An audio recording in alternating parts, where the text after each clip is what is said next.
नमस्कार, आपका अखबार के इस अंक में आपका स्वागत है। मैं हूं प्रदीप सिंह। आज कांग्रेस कार्य समिति की बैठक हो रही है। कांग्रेस की सबसे बड़ी डिसीजन मेकिंग बॉडी है, ये आप सबको पता है। और इस बैठक में सब गांधी परिवार के तीनों सदस्य शामिल हैं। ये भी एक अच्छा संयोग है। इसके अलावा शशि थरूर भी पिछली 2 बैठकों से नहीं जा रहे थे, इस बार शशि थरूर शामिल हुए। लेकिन ये जो खीर बन रही थी कांग्रेस कार्य समिति की बैठक के जरिए, उस खीर में नमक डालने का काम दिग्विजय सिंह ने किया। पार्टी के वरिष्ठ नेता हैं, मध्य प्रदेश के 10 साल मुख्यमंत्री रह चुके हैं, अभी इस समय राज्यसभा के सदस्य हैं। उन्होंने ट्वीट करके एक तरह से राहुल गांधी के नेतृत्व को अगर चुनौती नहीं दी तो चेतावनी ज़रूर दे दी है। और उनको शायद अब लगने लगा है कि अब उनको कुछ हासिल करने के लिए बचा नहीं है। वो आपको याद होगा कि जब मल्लिकार्जुन खड़गे चुनाव लड़ने वाले थे, उस समय दिग्विजय सिंह ने फॉर्म मंगवा लिया था और वो चुनाव लड़ना चाहते थे अध्यक्ष का। उनको मना कर दिया गया, गांधी परिवार की ओर से मना कर दिया और कहा गया कि खड़गे जी चुनाव लड़ेंगे।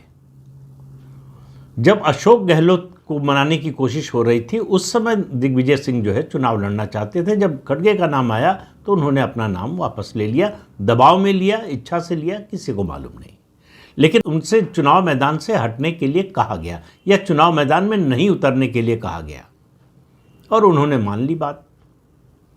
अब वो कह रहे हैं कि भाई जैसे चुनाव आयोग मतदाता सूची में रिफॉर्म कर रहा है, संशोधन कर रहा है, उसका परिष्कार कर रहा है, उसका शुद्धिकरण कर रहा है, उसी तरह कांग्रेस संगठन में रिफॉर्म की ज़रूरत है। राहुल जी सीधे एड्रेस कर रहे हैं राहुल गांधी को।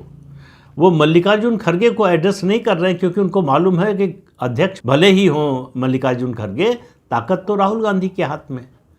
फिर वो कहते हैं कि आप कर सकते हैं, लेकिन आप सुनते नहीं हैं। अब इतना तीखा हमला जो G23 बना था, शायद उसने भी इस तरह से नहीं किया होगा। और उन्होंने सीधे सीधे राहुल गांधी को जिम्मेदार ठहराया और कहा कि आप प्रदेश अध्यक्ष बना देते हैं, ऊपर से प्रदेश अध्यक्ष बन जाता है, लेकिन उसकी कमेटी कभी नहीं बनती, तो काम कैसे होगा, संगठन कैसे काम करेगा। लेकिन उसके आगे जो उन्होंने किया, जो कहा, उन्होंने अपने ट्वीट के साथ एक फ़ोटो लगाई। पुरानी फ़ोटो है और वो फ़ोटो है भारतीय जनता पार्टी के कार्यक्रम की, और उस समय की है जब नरेंद्र मोदी मुख्यमंत्री भी नहीं बने थे गुजरात के। पार्टी के नेता बैठे कुर्सी पर, अटल जी, आडवाणी जी और दूसरे लोग बैठे वरिष्ठ नेता, और आडवाणी जी के चरणों के पास नरेंद्र मोदी ज़मीन पर बैठे हुए हैं। वो कह रहे हैं कि ये होती है संगठन की ताकत, कि एक ज़मीनी कार्यकर्ता को मुख्यमंत्री और प्रधानमंत्री बना दिया, तो ज़मीनी कार्यकर्ता की जब सुध ली जाएगी। ये सीधा हमला है कि भाई कुंडली मारकर, उन्होंने ये शब्द इस्तेमाल नहीं किया, कहा भी नहीं, कही भी नहीं ये बात, कुंडली मारकर गांधी परिवार जो है पार्टी में सर्वोच्च पदों पर बैठा हुआ है। पद हो न हो, ताकत उन्हीं के पास है। जो पद पर बैठता है वो उनकी कठपुतली होता है, चाहे वो पार्टी का अध्यक्ष हो राष्ट्रीय या प्रधानमंत्री हो। उनका कहने का मतलब था कि इससे पार्टी खड़ी नहीं होती। दिग्विजय सिंह 10 साल मुख्यमंत्री रहे मध्य प्रदेश के, और उनकी नीति वही रही जो लालू प्रसाद यादव की थी, कि विकास से जो है वोट नहीं मिलता। तो विकास को उन्होंने इग्नोर किया। मध्य प्रदेश में सड़क में गड्ढा था या गड्ढे में सड़क, पता नहीं।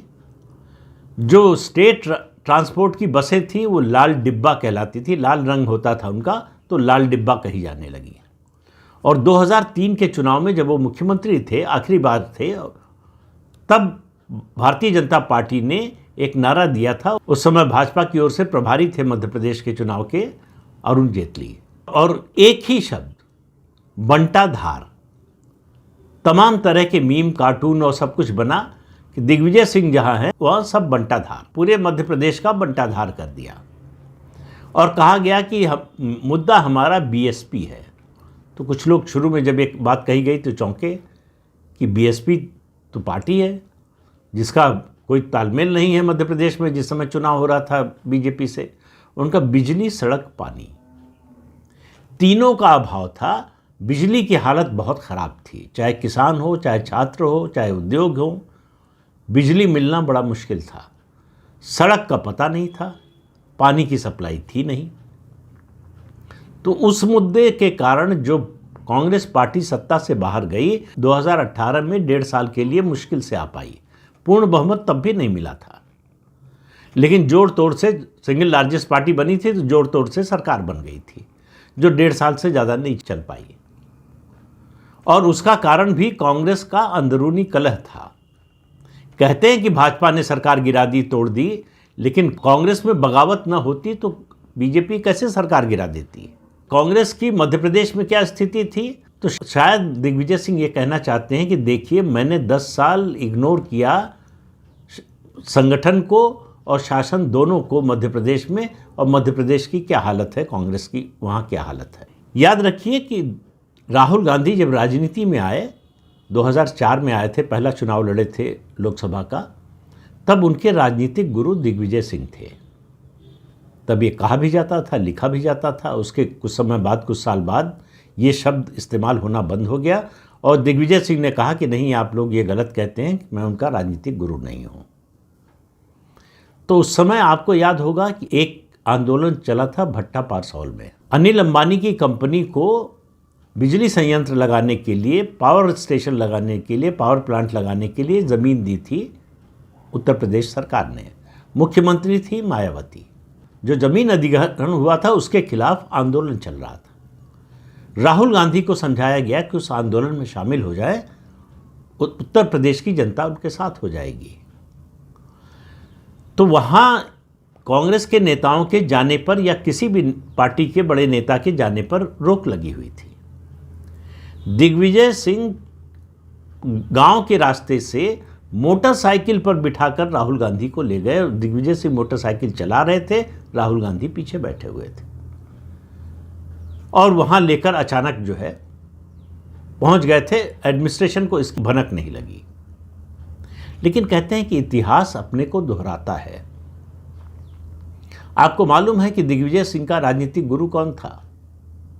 मध्य प्रदेश के पूर्व मुख्यमंत्री और केंद्रीय मंत्री रहे, जो अब इस दुनिया में नहीं है, अर्जुन सिंह। अर्जुन सिंह ने आगे बढ़ाया दिग्विजय सिंह को, मुख्यमंत्री की कुर्सी तक पहुंचाया, माधवराव सिंधिया को काटा और उनको जो है मुख्यमंत्री की कुर्सी तक पहुंचाया। दिग्विजय सिंह ने उसके बाद जो सबसे बड़ा काम किया कि अर्जुन सिंह की मध्य प्रदेश की राजनीति में जड़ें काट दी। अर्जुन सिंह उसके बाद मध्य प्रदेश से कभी चुनाव जीत नहीं पाए। लोकसभा का ही चुनाव लड़ते थे, विधानसभा का लड़ते नहीं थे, राष्ट्रीय राजनीति में आ गए थे। कभी लोकसभा के सदस्य मध्य प्रदेश से या कहीं से भी बन नहीं पाए। उसके बाद वही हाल हो गया है दिग्विजय सिंह का। 2003 में विधानसभा का चुनाव हारने और सत्ता से बाहर होने के बाद दिग्विजय सिंह आज तक 22 साल हो गए मध्य प्रदेश से लोकसभा के सदस्य नहीं बन पाए हैं। अब भी राज्यसभा में हैं। तो जो जस करनी तस भोगहु ताता, नरक जात तुम क्यों पछताता। तो दिग्विजय सिंह ने जो किया उसकी भरपाई कर रहे हैं। लेकिन उन्होंने राहुल गांधी को कई बार अच्छी सलाह भी दी है। 2007 में जब विधानसभा का चुनाव था उत्तर प्रदेश में, तो वो उत्तर प्रदेश के प्रभारी थे और एक तरह से राहुल गांधी को उत्तर प्रदेश में कहिए लॉन्च किया जा रहा था। मेरठ से उनकी यात्रा शुरू हुई थी और उन्होंने शुरू किया बांग्लादेश कैसे बनाया मेरी दादी ने, और ये तमाम मुद्दे, कांग्रेस की उपलब्धियां, ये सब स्ट्रेटजी बनाने वालों में प्रमुख थे दिग्विजय सिंह। 2007 का चुनाव, बहुत से लोगों ने कहा कि 2007 के चुनाव में राहुल गांधी को मुख्यमंत्री के रूप में प्रोजेक्ट करना चाहिए कांग्रेस को। लेकिन परिवार में ये था कि परिवार का कोई व्यक्ति मुख्यमंत्री नहीं बनता, वो अगर बनते हैं तो सिर्फ प्रधानमंत्री। उस पद से नीचे उनको प्रोजेक्ट किया जाना या उनको मैदान में उतारना, ये उनकी तौहीन है, ये उनकी बेइज्जती है, अपमान है। तो इसलिए प्रोजेक्ट नहीं किया गया। कांग्रेस बुरी तरह से हारी। ये नहीं कह रहा हूं कि अगर राहुल गांधी को प्रोजेक्ट किया जाता तो कांग्रेस जीत जाती। उसके बाद दिग्विजय सिंह ने एक सुझाव दिया था कांग्रेस पार्टी को। कहा था कि जो उम्मीदवार थे 2007 के चुनाव में, 403 विधानसभा क्षेत्रों में उन उम्मीदवारों को उस विधानसभा क्षेत्र का प्रभारी बना दीजिए और उनसे कहिए कि वो अपनी संगठन की टीम बनाएं। उनका ऐसे संगठन मतलब ऑर्गेनिक रूप से बनाएंगे और आगे बढ़ाएंगे, बड़ा समय लगेगा। तो शॉर्टकट ये है कि उनको प्रभारी बना दीजिए, उनको टीम बनाने दीजिए और कहिए कि अगला चुनाव भी आप ही लड़ेंगे, तैयारी कीजिए, अभी से 5 साल मिल रहे हैं आपको। तो उसमें से कुछ लोग खड़े हो जाएंगे, कुछ विधायक बन जाएंगे, कुछ संगठन में बड़े पद पर जाने लायक हो जाएंगे और पार्टी का धीरे धीरे रिवाइवल शुरू हो जाएगा। लेकिन पार्टी को, और ख़ास तौर से पार्टी का मतलब होता है कांग्रेस में परिवार, गांधी परिवार को ये बात समझ में नहीं आई, यह सुझाव अच्छा नहीं लगा और इस बारे में कुछ हुआ नहीं। इसलिए कांग्रेस 2007 में जहाँ थी उत्तर प्रदेश में, उससे भी नीचे है आज। तो इससे आप अंदाज़ा लगा सकते हैं कि कांग्रेस की स्थिति क्या है। ऐसे में दिग्विजय सिंह का ये कहना, और उन्होंने अपने ट्वीट के आखिर में लिखा है जय सिया राम, यानी राहुल गांधी को 2 बातों पर उन्होंने बिना सीधे बोले चेतावनी दी है। एक, इलेक्शन कमीशन का मुद्दा, जो वो SIR और वोट चोरी का मुद्दा उठा रहे हैं, उसका उन्होंने इलेक्शन कमीशन जो कह रहा है उसको एंडोर्स किया, उसका समर्थन किया है कि जिस तरह से इलेक्शन कमीशन रिफॉर्म कर रहा है मतदाता सूची के मामले में, उसी तरह से राहुल गांधी को संगठन के मामले में रिफॉर्म करना चाहिए, यानी चुनाव आयोग का अनुसरण करना चाहिए, यानी चुनाव आयोग अच्छा काम कर रहा है। हालांकि उन्होंने ये नहीं कहा कि आप उसका विरोध करके गलत काम कर रहे हैं। ये अगर कह देते तो शायद अब तक पार्टी से निकाल दिए गए होते, और उनको मालूम है कि कहाँ जाकर रुक जाना है। राजनीति के इस मामले में वो बहुत चतुर खिलाड़ी हैं। इतने लंबे समय से सत्ता से बाहर हैं, लेकिन मध्य प्रदेश में पार्टी का सूत्र संचालन पीछे से वो करते हैं। वो सरकार भी इसीलिए गिरी कि ज्योतिरादित्य सिंधिया का मानना था, जो कमलनाथ ने सार्वजनिक रूप से स्वीकार किया, कि ये सरकार दिग्विजय सिंह चला रहे हैं। मुख्यमंत्री भले ही कमलनाथ हैं, दोनों मिले हुए हैं और दिग्विजय सिंह के कहने पर ये सरकार चल रही है। वो बात तो अब पुरानी हो गई। कुछ लोग कह रहे हैं कि उनका मार्च में राज्यसभा का कार्यकाल खत्म हो रहा है और इस समय मध्य प्रदेश में जो स्थिति है, कांग्रेस पार्टी सिर्फ एक व्यक्ति को जो है राज्यसभा में भेज सकती है, तो शायद उसके लिए दबाव डाल रहे हैं। लेकिन मुझे लगता है कि शायद दिग्विजय सिंह को ये अंदाज़ा हो गया है कि उनको राज्यसभा नहीं भेजा जाएगा, क्योंकि राहुल गांधी के जो करीबी हैं उनमें 6-7 लोग हैं जो इस मुहिम में लगे हैं कि उनको राज्यसभा की सीट मिल जाए अगले द्विवार्षिक चुनाव में। इसलिए जो है दिग्विजय सिंह को ये लग रहा है कि अब बोलने से उनका कोई नुकसान नहीं होने वाला है, लेकिन कांग्रेस के उन कार्यकर्ताओं के बीच में उनकी बात जाएगी जो राहुल गांधी के नेतृत्व से परेशान हैं, निराश हैं और अब हताशा की ओर बढ़ रहे हैं। और कांग्रेस वर्किंग कमेटी की बैठक हो रही है जिस दिन, उस दिन उनका ये ट्वीट करना, ये मेरा मानना है कि सीधे राहुल गांधी के नेतृत्व पर सवालिया निशान लगाना है। उन्होंने कहा नहीं, लेकिन कुल उनके ट्वीट का मतलब ये है कि राहुल गांधी आपके बस का नहीं है। हालांकि उन्होंने कहा ये कि आप कर सकते हैं, लेकिन आप सुनते नहीं हैं। जब सुनते नहीं हैं तो करेंगे कैसे? कर सकते हैं कि नहीं, इसकी परीक्षा तो तभी होगी जब आप सुनेंगे और करेंगे। तो जब आप सुनते नहीं हैं तो करते नहीं हैं, करते नहीं तो आपकी वो परीक्षा नहीं होती। तो इसलिए जो है आगे भी कुछ होगा इसकी संभावना नहीं है। वो मानकर चल रहे हैं कि कांग्रेस संगठन में कोई सुधार नहीं होने वाला है। अब कांग्रेस पार्टी में बहुत दिन से उम्मीद की जा रही थी कोई तो बोले, कोई तो दरवाज़ा खोले, तो दिग्विजय सिंह ने वो दरवाज़ा खोल दिया है। अब बाकी लोगों पर निर्भर है कि वो उस दरवाजे से अंदर आते हैं या बाहर खड़े होकर तमाशा देखते हैं, मूक दर्शक बने रहते हैं। G23 ने पहली कोशिश की थी, लेकिन उनमें से ज़्यादातर लोगों ने या तो हार मान ली और फिर लौट कर चले गए उसी तरफ, या फिर निकाल दिए गए पार्टी से या निकल गए पार्टी से। दिग्विजय सिंह ने जो बोला है उससे ये नहीं लगता कि वो पार्टी से निकलना चाहते हैं। उनका कहना है कि आप ज़मीनी कार्यकर्ता को ऊपर आने ही नहीं देते, संगठन बनेगा कैसे? और उदाहरण वो पुरानी कांग्रेस का नहीं दे रहे हैं, वो आज की भाजपा, नरेंद्र मोदी की भाजपा का दे रहे हैं। संघ का उदाहरण दे रहे हैं कि संघ की कार्यशैली देखिए, भाजपा की कार्यशैली देखिए, एक जमीनी कार्यकर्ता को कहां से कहां पहुंचा दिया। ये है, उनका शब्द है, ये होती है संगठन की ताकत। तो संगठन की ताकत क्या होती है वो परोक्ष रूप से कह रहे हैं कि राहुल गांधी को पता ही नहीं है। तो जिसको संगठन की ताकत नहीं पता है वो संगठन को मजबूत कैसे करेगा। तो राहुल गांधी के नेतृत्व को लेकर, और ये लड़ाई ये भी समझिए कांग्रेस में इस समय बहुत तेज चल रही है पुराने वर्सेस नए की। राहुल गांधी के जो वफादार नए लोग हैं और जो पुराने वरिष्ठ लोग हैं कांग्रेस पार्टी में, राहुल गांधी के वफादारों और यहाँ तक कि राहुल गांधी का भी मानना है ये जो पुराने लोग हो गए हैं अब इनका समय चला गया है। वो उनको पार्टी से निकाल नहीं रहे, लेकिन वो चाहते हैं कि वो घर बैठ जाएं या पार्टी से निकल जाएं। उनसे किसी से कोई सलाह नहीं ली जाती, उनको कोई जिम्मेदारी नहीं दी जाती।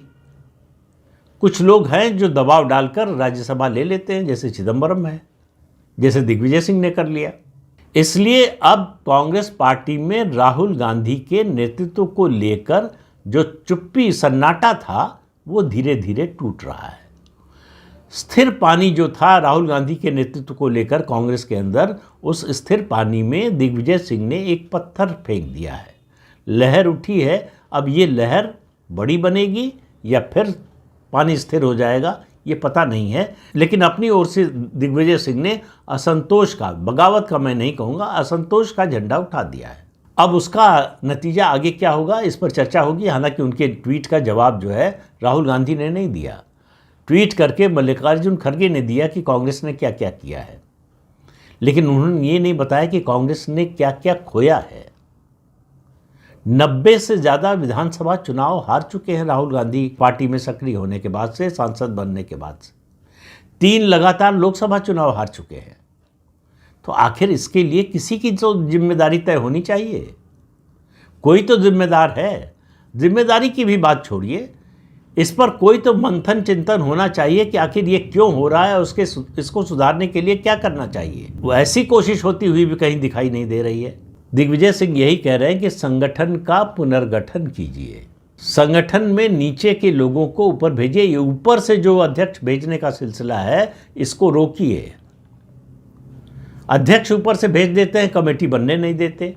तो वो सीधा सीधा हमला है राहुल गांधी की नेतृत्व की क्षमता पर, संगठन की उनकी समझ पर, राजनीतिक मुद्दों की उनकी समझ पर।